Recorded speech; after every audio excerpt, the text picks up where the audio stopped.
Ciao Jungs.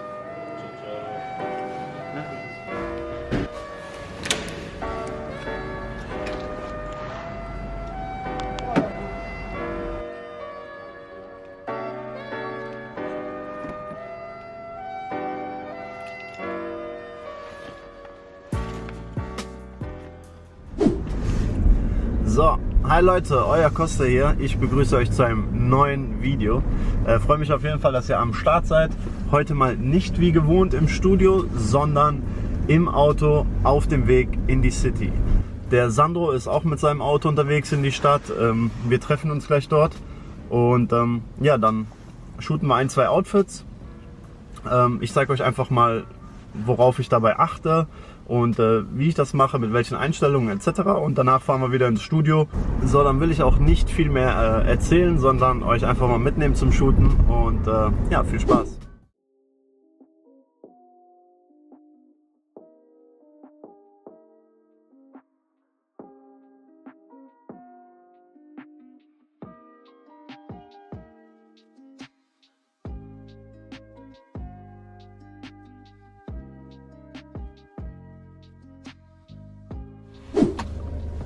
Ja, es ist auf jeden Fall viel zu voll in der Stadt, wie ihr gerade gesehen habt. Ich bin selber gespannt, ob wir irgendwo ein ruhiges Plätzchen finden, wo wir gleich unsere Fotos machen können. Weil jetzt, wie gesagt, zur Weihnachtszeit ist es echt immer total überlaufen hier in Düsseldorf. Auch was Touristen angeht etc. Da hast du einfach so viele Menschen und das macht es natürlich nicht leichter, ein Foto aufzunehmen. Ah, wen haben wir denn da? Sandro, der Herr. Ich grüße dich. Was treibst du hier? Wolltest du Karussell fahren? Ich wollte eine Runde drehen, ja. Ja? Ja, ich bin ganz scharf. Leute, ich habe mir jetzt etliche Minuten gesucht und der gute Sandro ist einfach hier und wollte Karussell fahren. Jetzt ist es raus. Leute, die Lage ist heute relativ aussichtslos in Düsseldorf. Kurz vor Weihnachten und es ist ja leider so voll, dass man hier nicht in Ruhe was machen kann. Wie sieht's aus mit einer Bratwurst? Hättest du da Bock drauf? Das ist Haram, Junge, das geht nicht. Haram? Was ist? Kannst du einmal Haram erklären? Verboten. Verboten. Oder ist verboten. Okay. Aber wir machen auf jeden Fall ein Foto an dieser Stelle. Er hat die Kamera auch schon in der Hand. Nee, Spaß beiseite. Also das hier ist ein sehr cooler Spot. Man sieht hier die Gemäuer schön hell, der Boden schön hell. Schöner Lichteinfluss hier, weil es relativ offen ist. Das eignet sich auf jeden Fall immer sehr gut für Fotos. Was würdest du sagen, Sandro? Check. Die Kamera ist abgestellt und es geht los, weil wir sind heute nur zu zweit unterwegs. Sprich, wir haben keinen Dritten dabei, der die Kamera hält. Deswegen ja, muss ich leider die Kamera irgendwo stehen lassen. Ich hoffe, das reicht trotzdem. Wir werden jetzt dem Sandro ein Porträt schießen. Dazu Sony A7 III, R3, sorry, und ein 85 mm Objektiv. Was hat das für eine Blende? Was ist das für eine Blende? Ha? Geht bis 1.2, aber durch den Adapter auf Sony nur bis 1.3. Also es ist relativ offenblendig. Okay, ihr habt gehört, relativ offenblendig für einen hellen Hintergrund. Dann wollen wir mal.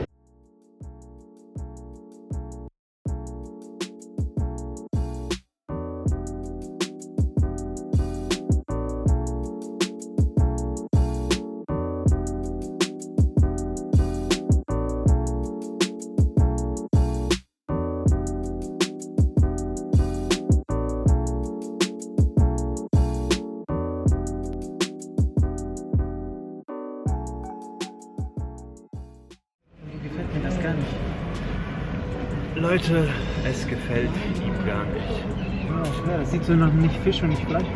Es sieht nach nicht Fisch und nach nicht Fleisch aus. Ich kann es mal aufhören, meine Sachen zu wiederholen. Das ist hängen geblieben, Das oder? passiert manchmal, weil oftmals hat man irgendwie so ein Bild vor seinen Augen und ja, das sieht dann im Endeffekt ganz anders aus, wenn es dann gemacht wurde. Und von daher suchen wir uns jetzt was Neues. So, Maestro. Ich suche Kreativität, aber warte mal. Findet man sie nicht auf der Straße? Warte mal. Nein, nichts in Aussicht. Nichts in Aussicht. Okay. Hast du eine Idee? Ich? Ja, du. Wow. Ja, lass uns einfach mal weiter. So soll das Foto aussehen.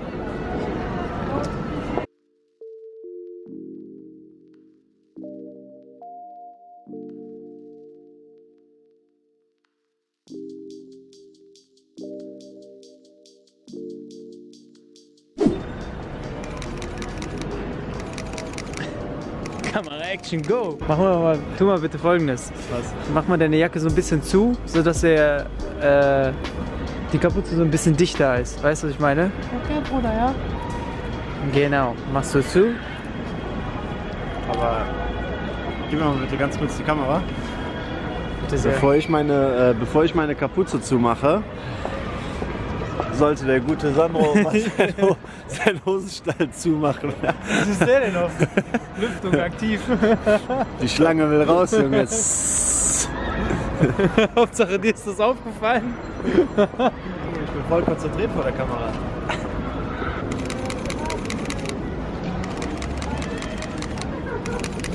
Dieses duale Video, Foto, alles auf einmal. Da soll mal einer sagen, Männer sind nicht multitaskingfähig, ja? Ist so, ja. Ist so. Ist so. Naja. Erstmal gucken, was für ein Rotz du hier fabriziert hast. Ja. Ja. Sieht gar nicht so rotz aus, wa? Ja, Kollege. So Leute, an dieser Stelle springe ich jetzt mal ein und zeige euch jetzt, wie ich dieses Bild hier bearbeiten würde. Vorab möchte ich sagen, dass ich meine Bilder in der Regel mit Lightroom bearbeite, ab und an auch mal mit Photoshop, aber ja, in der Regel benutze ich seit mehreren Jahren Lightroom und das ist für den Anfang auch völlig ausreichend. Also Photoshop empfehle ich wirklich nur fortgeschritteneren Usern, weil das ist echt sehr, sehr, sehr komplex und mit Lightroom kann man auch ja, als Anfänger, sage ich mal, Bilder wirklich sehr gut bearbeiten. Von den Lichtverhältnissen ist das Bild schon relativ gut, deswegen ich setze mal die Belichtung auf minus 0,05. Den Kontrast setze ich mal etwas hoch, so. So, hier sieht das Ganze doch ganz gut aus. So kommt das Ganze mal ein bisschen besser zur Geltung. Die Lichter ziehe ich in dem Fall jetzt mal ein wenig raus.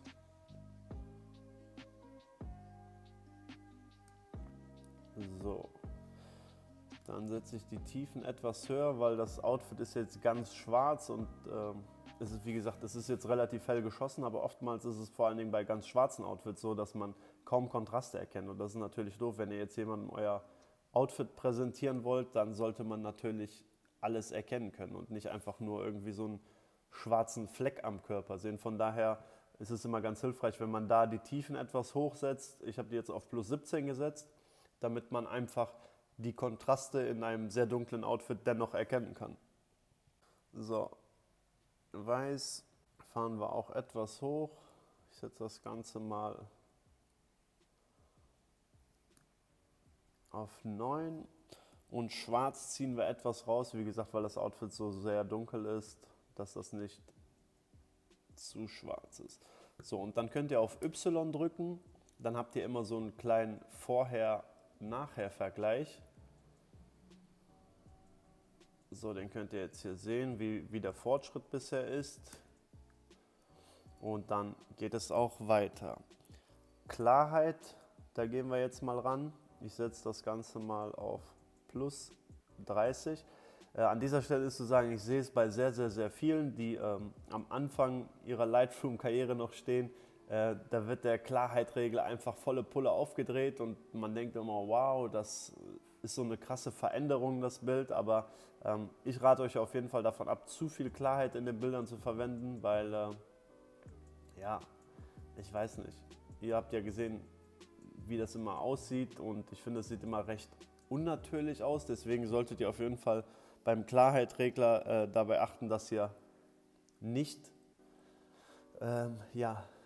nicht zu viel damit spielt, sondern immer nur dezent einsetzen das Ganze. So, Dynamik setze ich auch etwas hoch, um die Farben ein bisschen mehr zur Geltung zu bringen, aber nicht zu viel, weil ich bin jetzt kein Freund von zu viel Farbe im Bild. Deswegen benutze ich diese Regler echt immer nur sehr, sehr wenig. So, jetzt spielen wir ein bisschen mit der Gradationskurve. Die müsst ihr ganz vorne etwas hochziehen. So, ich habe sie jetzt mal ein Stückchen hochgezogen, um diesen leichten Grain-Look zu haben. Den mag ich persönlich sehr, sehr gerne. Ja, und dann geht es auch mal weiter hier zu den Farben. Luminanz. Das erste, was ich bei meinen Bildern immer mache, ist, man sieht jetzt, also ich sehe jetzt auf dem Bild sehr, sehr blass aus, deswegen Luminanz und dann die Farbe Orange in den Minusbereich setzen. Damit müsst ihr natürlich auch immer aufpassen. So, ihr seht, wie sich der Hautton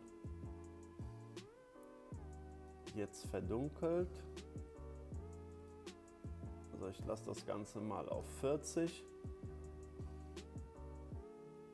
Dadurch ist die Haut jetzt etwas dunkler geworden. Ihr könnt hier sicherlich den Vorher-Nachher-Vergleich noch einmal anschauen. So war es vorher, so war es danach, nachdem ich auf der Sonnenbank war. Ich werde jetzt bei der Sättigung etwas den Gelbton rausziehen. Weil wie gesagt, ich mag nicht zu viel Sättigung im Bild.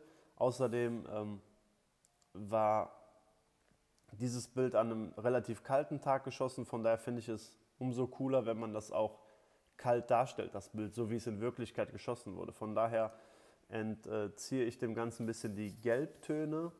Was ich auch echt gut finde, wenn man dem Ganzen die Sättigung entzieht, ist zum Beispiel, schaut euch das jetzt mal hier an. Im Hintergrund seht ihr das vielleicht, wenn jetzt hier die Straße oder die Gemäuer etwas grün-gelblich sind, dann zieht ihr dem Ganzen halt, wie gesagt, ein bisschen die Gelbtöne raus und dann ja, bekommt das Ganze eine etwas bläulichere Farbe. Und das finde ich persönlich, sieht immer ganz cool aus vom Look. Oder auch hier oben bei der Temperatur kann man eventuell auch etwas den Regler verstellen. Wenn ihr jetzt seht, ich gehe jetzt hier oben mit der Temperatur in den Gelbbereich rein, dann wird das ganze Bild etwas gelblicher. Und wenn ich damit wieder zurückgehe,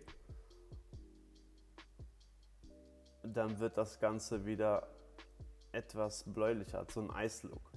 Und ja, da ist es natürlich auch euch überlassen, welchen Look ihr besser findet. Aber an dieser Stelle möchte ich euch natürlich sagen, dass es, wie ich schon in einem meiner anderen Videos gezeigt habe, wichtig ist, dass man einen einheitlichen Look fährt. Also die Bearbeitung sollte man irgendwie beibehalten, damit das Profil einen einheitlichen Look hat. So, ich lasse das Ganze jetzt mal auf 5698 stehen, weil ich den Look ganz gut finde. So, wichtig für Instagram vor allen Dingen ist immer noch hier unten bei den Details das Ganze etwas nachzuschärfen, weil Instagram, wenn man ein Bild hochlädt bei Instagram, geht die Bildqualität echt immer stark verloren. Von daher schärft auf jeden Fall eure Bilder einmal in Lightroom nach. Und ich würde euch auch empfehlen, beim Hochladen bei Instagram gibt es ja in den Bearbeitungsfunktionen auch die Funktion Schärfen. Dort würde ich es auch immer so zwischen 30 und 50 hochsetzen, die Scharfstellung. Beziehungsweise ich würde es immer zwischen 30 und 50 nachschärfen, weil wie gesagt beim Hochladen bei Instagram geht irgendwie mal sehr viel von der Schärfe verloren. Deswegen, das ist auch ein Tipp an dieser Stelle, den ich euch geben möchte. Schärft eure Bilder auf jeden Fall immer nach. Aber auch hier in Lightroom könnt ihr die Bilder gerne nachschärfen, beziehungsweise solltet ihr die Bilder auf jeden Fall nachschärfen. Wir sehen jetzt den Vergleich zwischen den Bildern. Es hat sich wirklich nicht sehr viel getan, außer dass ich die ganze Sättigung aus dem Hintergrund so ein bisschen rausgenommen habe, dem ganzen Bild ein wenig mehr Tiefe verliehen habe, sodass man wirklich die schwarzen Outfit-Komponenten besser erkennen kann. Man erkennt, dass da noch ein schwarzer Pulli drunter ist, man erkennt die Jacke besser, man erkennt die Hose besser, man erkennt die Schuhe besser. Das könnt ihr hier auf jeden Fall sehen. Wie gesagt, den Hautton habe ich etwas verändert, weil ich finde, es sieht einfach besser und echter aus. Und wie gesagt, nachgeschärft wurde das Ganze auch noch. Und ja, so wäre das Bild jetzt im Prinzip fertig. Also wie ihr sehen könnt, ich habe nicht viel an dem Bild gemacht, dezent bearbeitet. Hier seht ihr nochmal rechts alle Regler, wie ich die ganzen verschoben habe. Und ich empfehle euch wirklich, falls ihr eine Bearbeitung habt, die ihr gut findet, dann solltet ihr hier zum Beispiel links auf der Seite unter den Vorgaben könnt ihr dann auf Plus gehen und dann könnt ihr quasi ein eigenes Preset erstellen. Ich nenne das Ganze jetzt mal Costas YouTube Bearbeitung und dann speichere ich das Ganze mal ab. Bei euren nächsten Bildern könnt ihr dann einfach immer diese Presets, die ihr euch selber erstellt habt, anwenden und dann habt ihr auf jeden Fall immer weniger Arbeit, als immer neu an den Reglern rumzuspielen.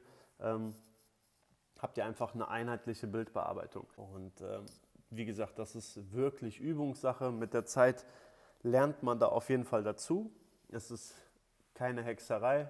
Und ich denke mal, im Internet findet man noch genug Tutorials, wo man sich immer wieder Tipps abholen kann. Also ich habe es auch so gemacht, dass ich einfach viele YouTube-Tutorials geguckt habe. Ich habe natürlich noch davon profitiert, dass ich Sandro und Daniel im Team habe, die sich natürlich auch immer mit der Materie beschäftigt haben und so konnte man sich irgendwie mal austauschen und gegenseitig Hilfestellung geben und dadurch hat man auch natürlich gelernt. Aber wie gesagt, ich mache das Ganze jetzt schon seit circa 4 Jahren und ja, mit der Zeit hat man da so ein bisschen seine Erfahrungen gesammelt und alle, die am Anfang stehen, beschäftigt euch einfach damit und ihr werdet auf jeden Fall dazu lernen. Ich hoffe, ich konnte euch ein paar Tipps mitgeben, die euch eventuell weiterhelfen und ich denke mal, das war nicht das letzte Video zu dem Thema Bildbearbeitung etc. und von daher seid gespannt. Ich denke mal, in nächster Zeit wird definitiv nochmal ein neues Video zu dem Thema kommen. Von daher, ja, danke für eure Zeit. Wie gesagt, abonniert meinen Kanal, lasst mir ein Like da. Ich würde mich auf jeden Fall sehr freuen und bis zum nächsten Mal, Leute. Ciao.